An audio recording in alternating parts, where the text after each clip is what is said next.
निम्रा कमरे से बाहर निकली है कि नहीं? नहीं बीबी जी, मैं लंच लेकर गई थी उनके रूम में, लेकिन उन्होंने खाने से मना कर दिया। कहती हैं कि उन्हें भूख ही नहीं है। मैं देखती हूँ, एक तो ये लड़की बिल्कुल ही पागल हो गई है। ठीक है तुम जाओ। जी अच्छा।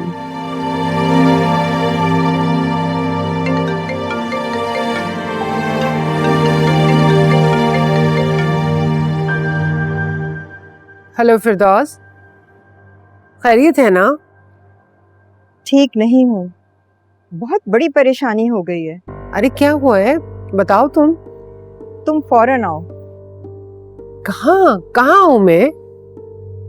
मेरी तरफ, सभी आ रही हैं, तुम फौरन आ जाओ। खैरियत है ना? बताओ तो सही, आखिर हुआ क्या है? फोन पे बताने वाली बात नहीं है, तुम जल्दी आओ। ठीक है। इसे अब क्या आफत आन पड़ी है? आखिर क्या इतनी इमरजेंसी होगी? मुझे क्यों बुलाया तुमने, बताओ भी। अब जो बात मैं करने वाली हूँ वो सुन के तुम बहुत परेशान हो जाओगी। अरे भाई अब जल्दी से बता भी दो, क्यों मेरा बीपी हाई करना चाहती हो तुम? तुम्हारे खिलाफ इंक्वायरी स्टार्ट हो चुकी है। क्या क्या मतलब है तुम्हारा?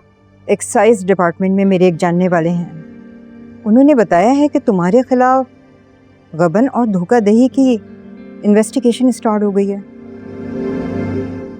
क्या? कैसा गबन, कैसा धोखा? क्या बकवास कर रही हो तुम? एनजीओ के फंड्स को लेकर। क्या? और अब तुम्हें एनजीओ की सदारत से इस्तीफा देना होगा। अगर तो तुम मजाक कर रही हो ना, तो बहुत ही फजूल मजाक है। ये मजाक नहीं है अरमिन, तुम्हारे खिलाफ सच में इंक्वायरी हो रही है। वो तो फिरदौस के कोई जानने वाले हैं वहां, तो उन्होंने बता दिया, वरना तुमने सोचा ही क्या होता। एनजीओ के खिलाफ इन्वेस्टिगेशन स्टार्ट हो जाती। सोचो कितनी रुसवाई होती हमारी। किस चीज की इंक्वायरी, मुझे भी तो पता चले। किस चीज की इंक्वायरी? वो यूरोप के ट्रिप्स, वो जायदादें और वो एनजीओ के पैसे के ऊपर अय्याशी, सब उस चीज की इंक्वायरी।